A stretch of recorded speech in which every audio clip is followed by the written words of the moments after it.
Hi folks, welcome to the workshop. The noise in the background is the compressor. I've got a busy day ahead. I'm getting everything, all the suspension is powder coated, and so there's a lot of preparation work to do. Anyway, to cut to the chase, I'm just catching up on some more videos. Still got some more on the chassis to do. So, I mean, video-wise, I finished the chassis. That's all now. Sitting on axle stands, and that's why I'm getting all the suspension done and getting ready for it to be put back on and get a rolling chassis, so I can't wait for that. Anyway, without further ado, here is the episode. Oh, blimey, it sounds awful, doesn't it? Part 7 of the chassis mods. It's really about getting it ready, and a few last little bits and bobs and some tidying up, so stay tuned, hope you enjoy.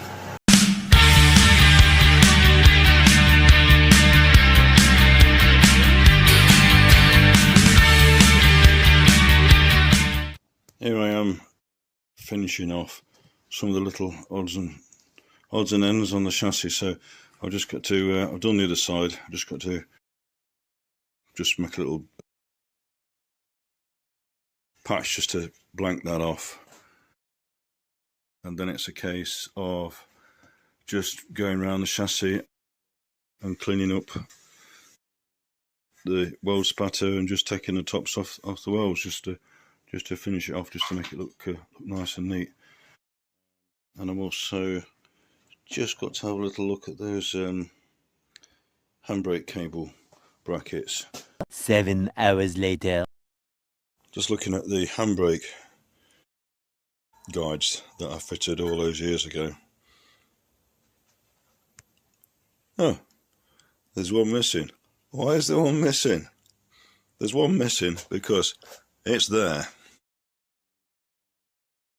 What I discovered was that I'd welded it on at the wrong angle. So it was on like that, whereas that one is skewed at an angle which is better to take the cable to the handbrake, and then out to the wheel. And this one was skewed round, so I didn't think it was quite right. So basically it should be hard up against that face there, and it wasn't. So what I've done is I've removed it, and it's going to turn it round now. Telltale sign was that there's a gap there, and there was no gap there. It was like that. So I thought, that's weird. So I've just took that off, cleaned it up, and I'm just going to weld that back on, and then I'm just going to probably look into triangulating it. Let's give it a little bit more strength. And then coming back, just cleaning up the back end of the chassis. Quite a nice little flange around here, across the middle, and then no flange. So I'm just going to tap that up just to reinstate that flange. I've just started there, so just tap it up. It'll just look a little bit nicer. So we carry on. Getting there though. Oh, one more thing in the middle. That's the mounting that I made and welded on for the gearbox mount, and I think you can tell that's quite a nice shaped hole. That one isn't, and it's also at an angle, whereas that one's straight. So I'm just going to tidy that up. Probably have to weld some of that back up before I reinstate it and put a nice hole in, adjustable slot, the same as that over here. So, and then still to do at the front. Never liked the way that I'd finished these off at the front at all. So normally you cut a box section off perpendicular to the surface of the box, so that's what I'm going to do. I'm going to come up there along that line, cut that off, give me a little bit more room at the front anyway, and also I might just leave it open for now because it will probably give me something to build off when I come to mount the front bumper. So I'm probably just going to cut that off and leave it open for now. Many hours later. I've welded up that flange there, that little nugget that was a little bit missing there, so I put that back in. So I've got those to dress up. I reinstated that flange. I think these are all pretty much finished. I've just got to tidy up this other one and triangulate it the same as the other handbrake bracket.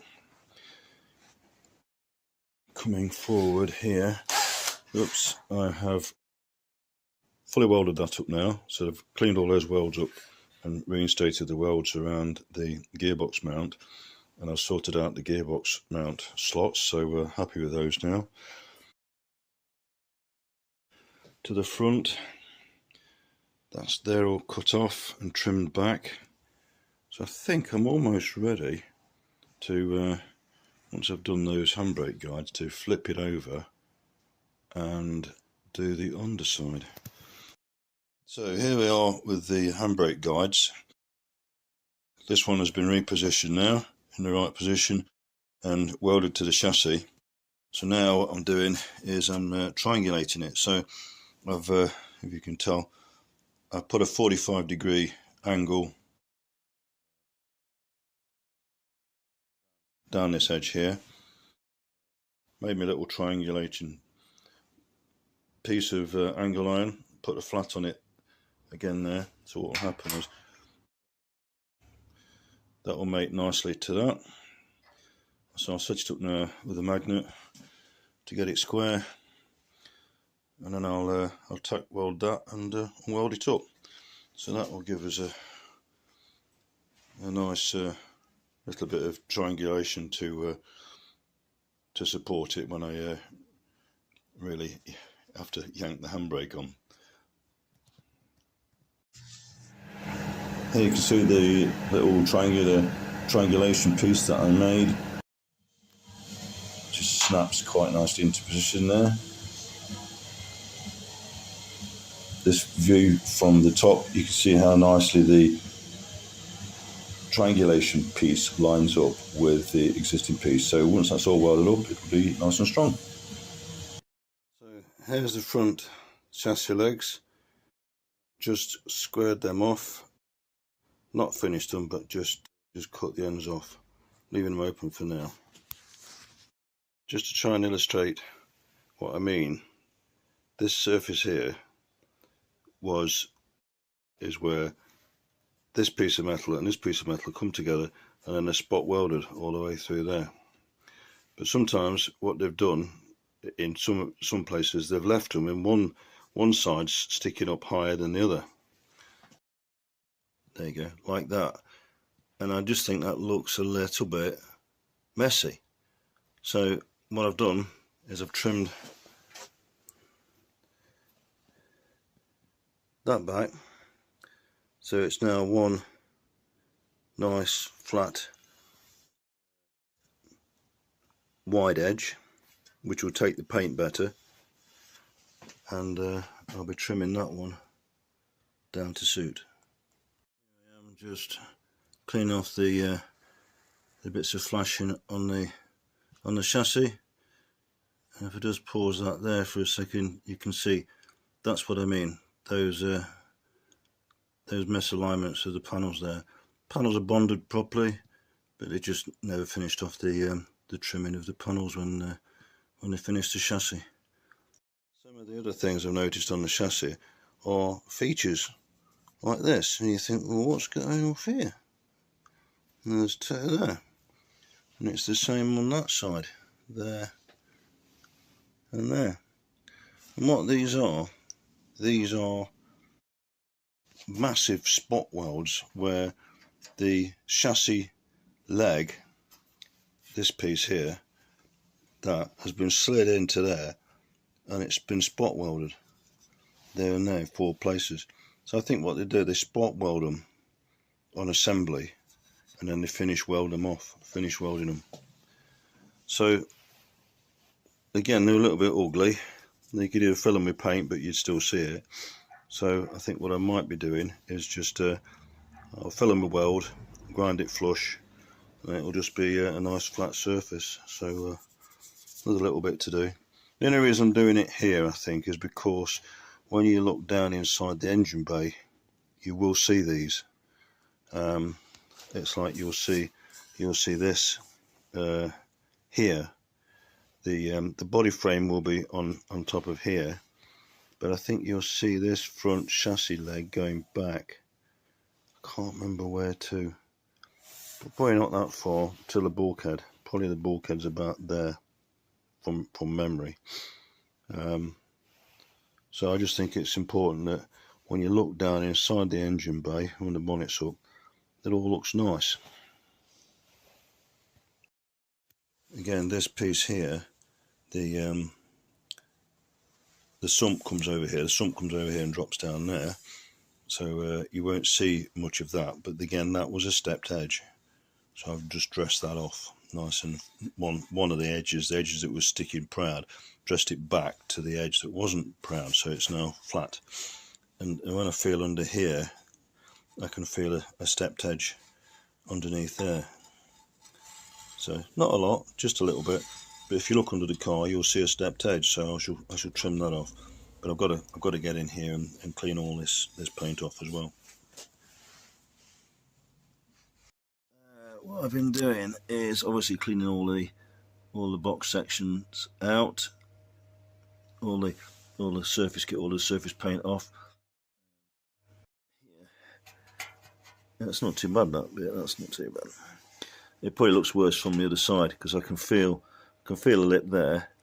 So it's probably a couple of mil on this side, whereas there's not on that side. So there'll be like a step on that side. But what I've done here is I've gone over it all, just with the grinder, just to take the edge off, so that both bits of, so that piece of sheet steel and that piece of sheet steel finish off in a nice and lined up, so they're all finished off. If you're doing the job yourself, that's what you do, you finish it all off. So I've done that all the way along there. There's a couple of little burrs just need to take off, but that will paint better now. It's a broader surface, so it's a broader surface to paint, so that'll be better. So when I flip the chassis over, I've got to do the other side. So I've done all inside here, a little bit of weld spatter there, but I can't really get to that piece. But anyway, you probably will never see that. Where I can clean it off, then I am. A little bit of something there, which I'll get off when I flip the chassis over. So I've cleaned all this out today, all back to bare metal, all the way down there. Wire brushes have been really useful. So everything that's off, there's a little bit of surface rust there, but I can't get that any cleaner than that. So the paint will bond, the epoxy will bond to solid surface rust like that. I've also got to try and get into these areas here and clean up as much as I can, because these are the last parts of the last bit of the chassis that I've not cleaned up. So get in there with some air tools and just clean this whole paint off there on the chassis as well, that side, and just around the diff mountings. Then I think it's all completely stripped now. A little bit here. The more you look, the more you find. So, but we're getting there, and the rest of the chassis is all stripped down, as you can see. Here's an example, perfect example of what I mean with the overlap. So that piece was obviously cut too big, as you would do. You'd weld it on, and then normally you'd dress that piece off there. So that's what I'm doing. I'm just gonna put the grinder on and just dress that up.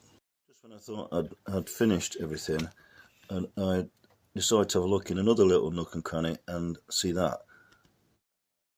If I don't treat that is very flaky. That will only just flake off and harbour water. So you've really got to take your time, be patient, and just stick at it until it's all done. I sometimes wish I'd had it blasted, but logistics made that impossible, really. Just showing you here a few different methods that I've been using while I've been stripping the chassis down. This one here, the rotary wire brush, has been absolutely brilliant. just gets in. You can see the dust, there's a little cloud of dust coming off, which is the final part of cleaning it up.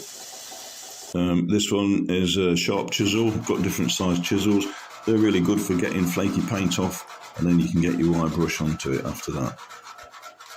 If the paint is being pretty stubborn, what you can do, you can get a blow lamp on it and heat it up, burn it off. It sort of makes it more easily detachable with the chisel afterwards.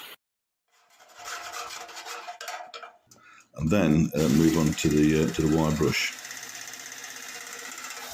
Got different sizes of wire brush for getting into different areas. Not a great example of this, but just shows you that you can use different brushes for different areas of the car.